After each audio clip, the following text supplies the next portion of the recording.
Welcome to Upside. I'm Dan Bowyer, and with Mads Jensen, we unpack the headlines at the intersection of tech, venture, and business. From advancements in AI to the workings of European venture capital, we're here to discuss what's shaping the world of innovation and investment. And explore what really matters behind the scenes. So, whether you're a founder, investor, or just curious about the forces driving the future, you're in the right place. Just remember, this is not investment advice. Right, well, what is happening this week? It is going to be the week ending the 15th of December. And first up, we're going to kick off with a bunch of stories about the UK government, and the headline here is that the will to transform. So I think that's a really nice place to start. Where do you want to tee up, Mads? So a lot of things are happening in parallel here now in the UK, and I think are quite interesting both from a UK and a European angle. You know, we are all obsessed with the US politics, US major tech profiles, and business people, and of course, but there's a good reason for that, Mads, coming in. Oh, there's a good reason as to why we're so. Well, it's not just Hollywood, I guess, is what you're saying. I mean, the US economy is driving the global economy in so many ways, and so what's happening there will impact us here in many, many ways. And one soundbite that I was reading this week that super intrigued me, and I love that he went there. There's a guy called Pat McFadden, and he was overseeing the Cabinet Office, and he has urged the civil service to think more like a startup. Where are the data points behind the scenes? I think the major context is it's been clear to all of us that we needed a new direction in the UK. And I think initially, while in opposition, the Labour Party, we're talking about reforming government, making it more efficient, streamlining things, becoming the party of business, doing the right stuff so we can grow the economy. And so I think what actually happens after the election was there was just a lot of dire talk about how bad everything is, and so kind of talking down the economy. And then we saw a budget that wasn't very business friendly. And I think many of us started to get a bit worried about whether this government actually has what it takes.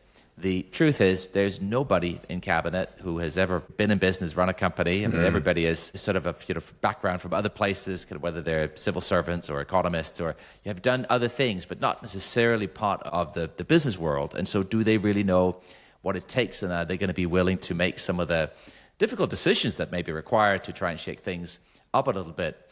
And so what's really interesting is this week we've seen three things come out at the same time. Probably the biggest headline was that there's talks about cutting 10,000 civil service jobs in government.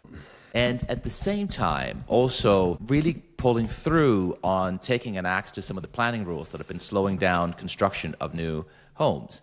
And finally, you have Pat McFadden coming out here and saying, look, another £100 million to be invested in innovative ideas and experimentation to let government experiment like startups.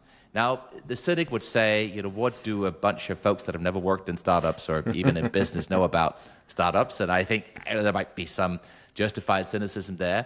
But I think when you lay out these three separate strands of thinking, or three new announcements side by side, all in 1 week, it does indicate at least an understanding that something dramatic has to happen. We can't just keep on keeping on.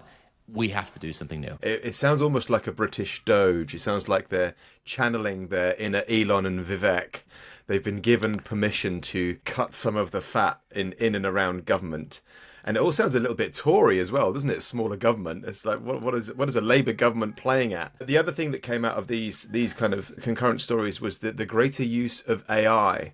So all across Whitehall, it looks like they're catching on to this very smart thing called AI doing very smart things. So let's see what the reality is. The truth is, he needs to stop campaigning, and he needs to start doing the things we need to do. Yeah, we need to see action. Because they've got a massive majority, and they have now 4.5 years, and they will live or die on the results they create. They're going to upset a lot of people, okay? And I think if the election was held today, Labour would be third after the Tories and Reform. Yeah.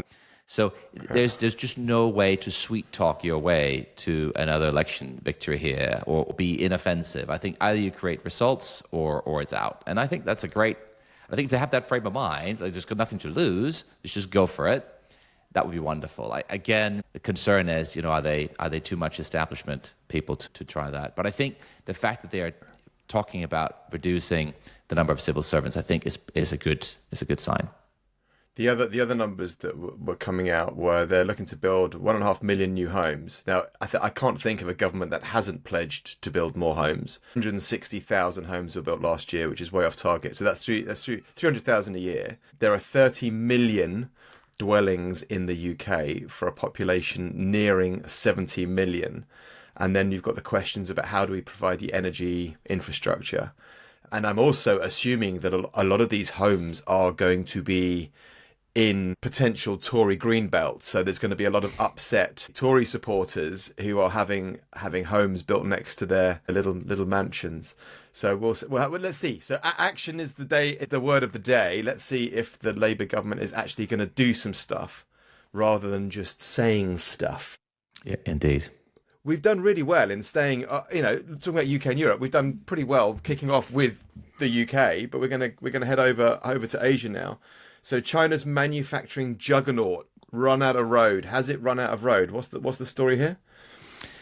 Well, the story is that we have a global economy where China has been massively in the ascent for the last few decades, and the strategy has been built on gaining global leadership through manufacturing leadership. So a model that's based on very, very low consumption. China consumes only 55% of GDP versus 80% for the US. So, massive savings. Effectively, Chinese citizens, instead of spending money like, Westerners, they save money. And there are good reasons for that, which we can come back to in a minute. But so the global economic model has really been one of China making everything and then the rest of us spending or consuming everything.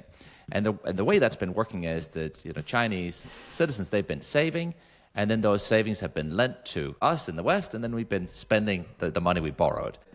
That model is not sustainable. Clearly, you can't keep a model where you just borrow more and more and more to fund your consumption. But the one thing that I took out of this was the fact that obviously they're net producers, not consumers, and the data backs it up incredibly well.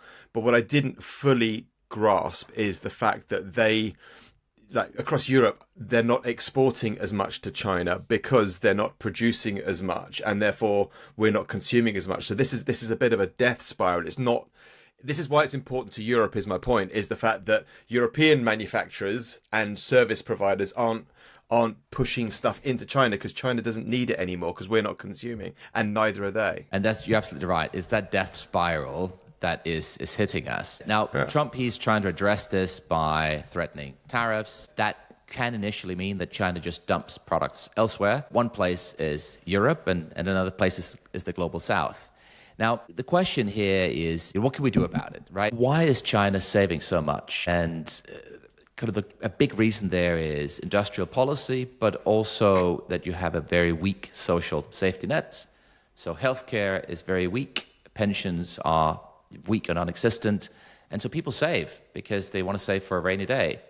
And but so it's a cultural thing, isn't it? Isn't this a throwback to the old culture, the communist mindset? Well, so the communist mindset is very much that of industrial policy and strength through manufacturing.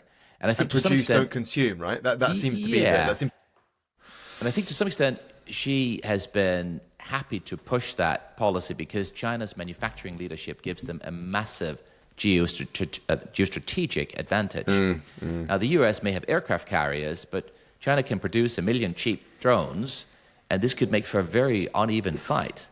So we must rebalance global trade and the manufacturing patterns in some ways, and Trump has made that a top priority. He's taking the predictably belligerent approach, but it's possibly necessary at this point. And so that puts Europe in a difficult place, because what happens if the response is, well, then China will just dump more goods into the European economy, not buy European goods, which will weaken our economies. And so it's possible that the way to address this is to make common cause with Trump on this and really put a united front to China to say, listen, you have to address this imbalance you have inside your country. You got to allow your citizens to consume more. You got to provide more of a social safety net around them, so that you're not just dumping all these goods onto our markets to the detriment of our economies. So it's very, very interesting to see here what happens over the coming years. Right, coming back into the EU and across Europe, we've talked about this topic quite a lot, about the European brain drain and how much of our talent is actually going across the pond.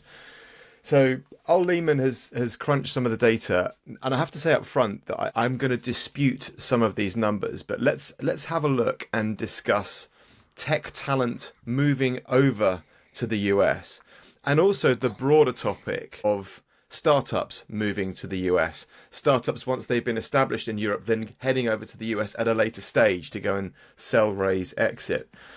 So he's posted the numbers around tech salaries was his starting point, and he's looking at $210,000 to $320,000 for a lead engineer, and in Paris that's $65,000 to $100,000, Berlin $70,000 to $110,000, London $95,000 to $140,000. Now I dispute these figures up front, because having a look, I did a little crunch around the Indeed figures and salaries being posted on other global platforms looking for talent. And it looks like the average salary in the Bay is more like $150,000, $180,000. Now, still a fair whack, but not the disparity that we're seeing across Europe.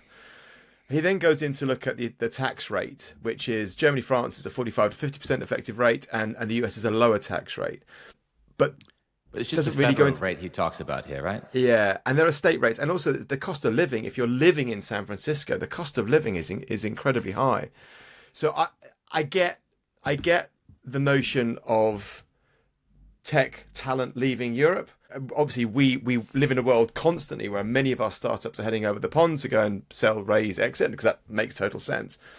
But it doesn't feel like this is the mega brain drain that is being purported. And also, if you look, there's a Stack Overflow developer survey last year where 84% of developers were working remotely. Nearly half of that fully remote, and the other half as some kind of hybrid model. So his answers are lower tax burden, streamlining regulations, increasing funding, and reforming tech visas. So all fairly obvious mantras that seem to be sound-bitten, I don't know what the word is, by European politicians. But I'm not convinced totally by the fear and anxiety that I initially felt when I read these figures and then had a little bit of a dig behind the scenes. But what's your take? My take is that there is some truth to this. Absolutely. You can make more money in the States. And so some people take that opportunity and move there.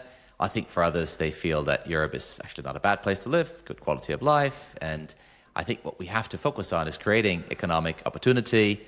So get rid of the stuff that doesn't work, too much regulation, too much red tape, too many barriers towards being and acting and doing inside of Europe. Why do we have these crazy borders making it harder for founders from Italy or France to come to the UK to set up a startup, for example? That's just nuts. We should make it super easy for the best and brightest to come here and do business.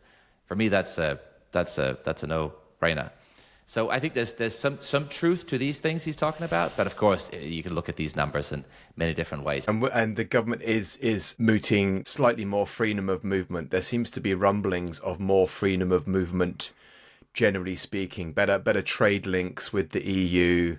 So it feels like those noises, even though it might be a political death knell. But I also read did you read the report around how many of effectively the Brexit voters would welcome freer trade with Europe? Those figures, even in across the Red Wall or however it was stated, they feel quite warming, as in people are kind of going, okay, we might have screwed up here, kids. Maybe we need to have a better relationship with the EU.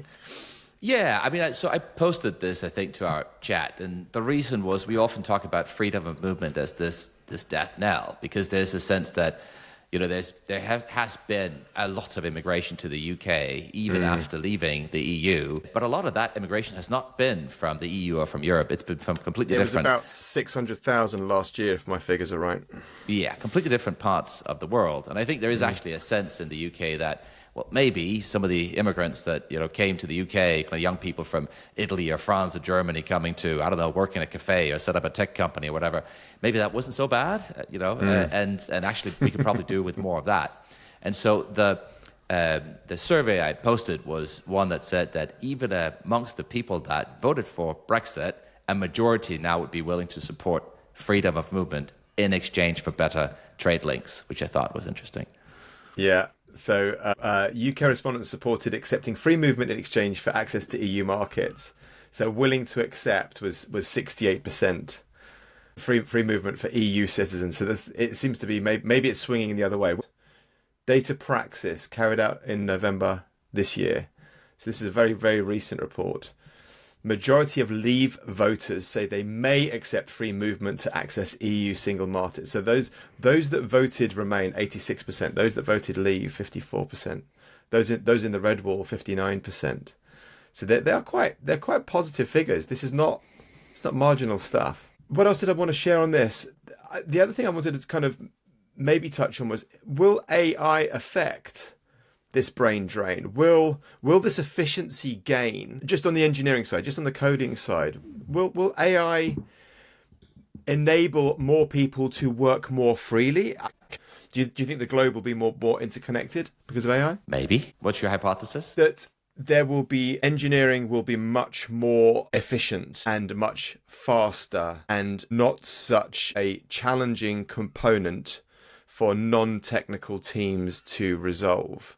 So effectively, super edge bulletproof engineering squad, you don't need that level of tech talent to produce sublime products. So therefore, you don't need so many people moving. You can do more with less. You can do more with fewer. Something in that clumsy diatribe is my thesis. Okay. I see. Okay, so I see where you're going with that. So kind of there are two hypotheses, right? There is the one hypothesis that AI will lift the productivity and capability of the, should we say, less capable technical specialists, kind of software developers that become much better. The other hypothesis is that AI will turbocharge the capability of those who are already amazing to become godlike. Because if you're already amazing and you can control and master the new technologies, you can do more than ever before. And I think the truth will probably be a little bit of both. And depending on the types of problems you're looking to solve, the outcome, you'll be affected by the outcome in one or the other way. How does that, what does that mean for migration and, people moving around the world? If we want to be a wealthy, affluent, successful part of the world, we still need to have the best technical brains here. Yep. No doubt. And I think we do. I think there's plenty of them. I don't think it's a shortage of technical skills that's holding us back at all. We need to create more amazing startups. That starts with great founders building amazing businesses and having a supportive environment around them, one that's not trying to hold them back, governments that dare to do business with smaller companies, an ecosystem that, if not celebrates failure, that at least doesn't stigmatize it, kind of all the things we talk about on the pod here. Talking about smart brains, big in the news this week was Google's quantum chip. So this is Willow. So reportedly performing a computation in under 5 minutes that would take today's fastest supercomputer an estimated 10 septillion years. I can't wrap my head around what 10 septillion years is. A long, long time. It's vastly longer than the age of the universe in years. Is this a big deal? What's your take on this quantum shift forwards? I think it's very exciting, but it's probably still also quite far from production. Yeah. The thing about tech, especially next gen tech like quantum, is it follows an S curve, and for a long time it feels like nothing is happening. And my sense is that some of this stuff, technologically, it's an incredible achievement what the Google team has done, but from a practical perspective, it probably doesn't mean anything other than that there are a lot of other things, problems that have to be solved, like this problem here. But so with tech, it feels like for a long time, it feels like nothing happens, and then you suddenly have a short period of time where it feels like everything is happening. And we've just seen that in the AI boom. And we've been talking for decades about AI, and there was an AI winter, and then suddenly it's everywhere. And so the whole speculation is that quantum will be the next area where we see that kind of shift. And what are some of the companies that are interesting in this space? I mean, interestingly enough, some of the quantum leaders today are these traditional big tech companies. So Google is certainly one, Microsoft, IBM has been doing a lot in this space. And then you have the Chinese players, you have Baidu, you have Alibaba. But also traditional players like Honeywell have invested a lot there. Honeywell's still around? Host of startups. They well, exactly, right? It's almost like that's dragging the out the old play. guard, IBM and Honeywell. Feels like we're in the 80s. Yeah, and there are good arguments for why the innovation might not ultimately come from there, right? It's often that we see these big enterprises, back to Xerox, inventing a lot of stuff, and then you have nimble startups taking off and commercializing. So you have Xanadu, you have Cold Quanta, you have QCware, you have some of these startups that are well-funded and that are vying for a place in the quantum space. But it's not right around the corner. It's not like we're going to see a production-ready quantum computer rolled out next year. I love when you see the images of quantum computers, you see these beautiful gold tubes hanging from the ceiling, and you envisage this cyberpunk cool thing happening. But really, the quantum chip is just this tiny little thing. That's the cooling mechanism. And the quantum bit is just this tiny little thing, almost like a tiny in the palm of your hand speck, but they look super cool. The other thing that I was reading was the Hartmut-Neven quote, that he's purporting that this step forwards in quantum is lending credence to the many worlds interpretation of the multiverse. So that obviously this is extremely hard to prove. It's just all, there's hardly any science backing anything of this up. But he's suggesting that this interpretation posits that all possible outcomes of quantum measurement are realized in separate branching universes, implying the existence of a multiverse. So maybe we're in just one strand of one bubble of a multiverse. And that's a head bonk if ever I read one. I've met a startup this week that is in stealth mode, that is effectively building another email client, like a superhuman style email client. And I'm hoping that we'll work out that we're useful partners for each other. But I wanted to talk to you about the kinds of founders that make it in Red Ocean, and the kinds of products, founders, timing around what is perceived to be an incredibly busy space, when there is still more to do. And I wondered if you had any thoughts, insights, unpacks around when an investment makes sense in what is perceived to be a red ocean space, and when investments don't make sense. I know that, who knows, luck, timing and luck are always so massively important in these things. But when you meet a founder who is building something in a very, very busy space, how do you work with them? How do you think about the offering?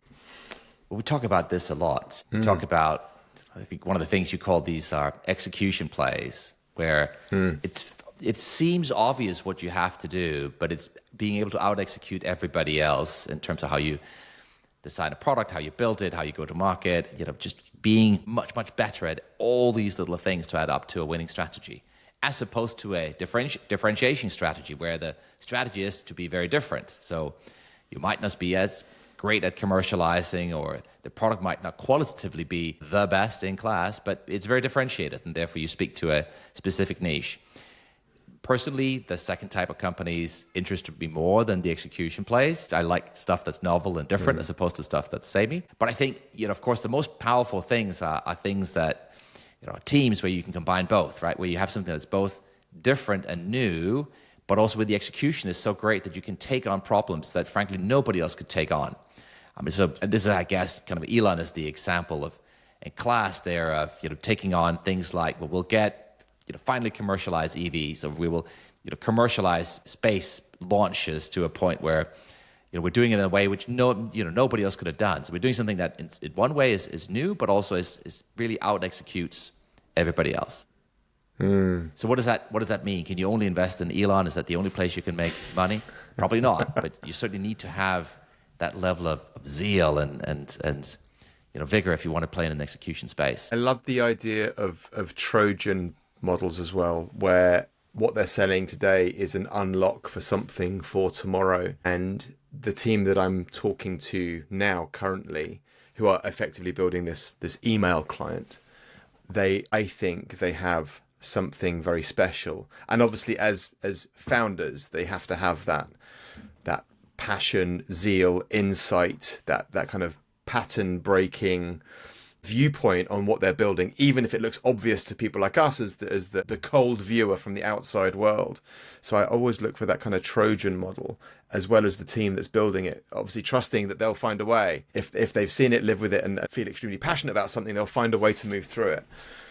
So more on that when it's not stealth. You've got a startup in mind. What's on your mind with yours? We're going to experiment a little bit here with a weekly segment where we highlight one particular company.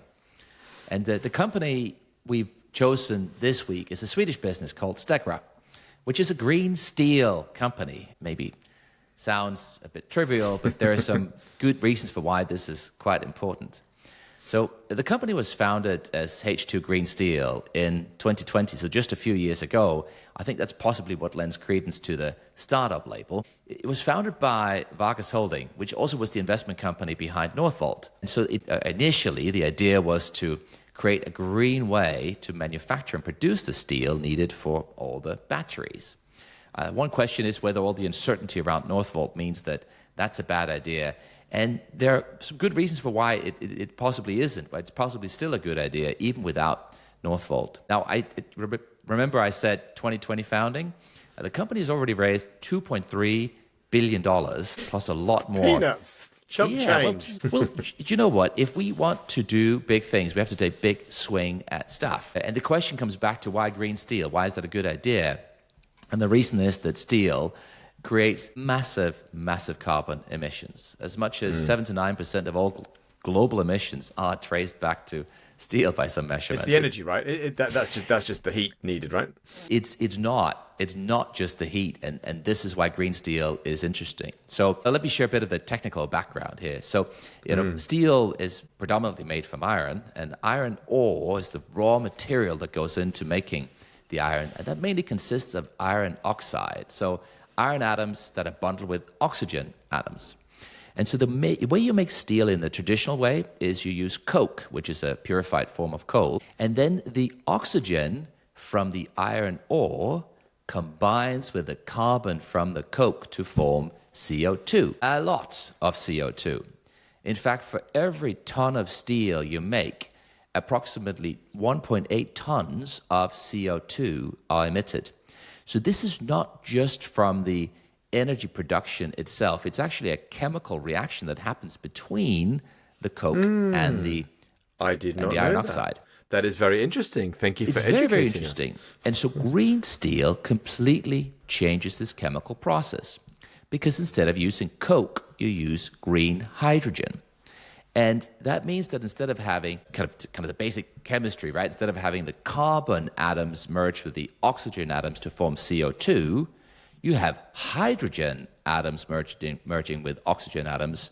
And as you know, some of us might remember from kind of high school chemistry, when you have an H and you have some O, that forms not CO2 but H2O, also known as water.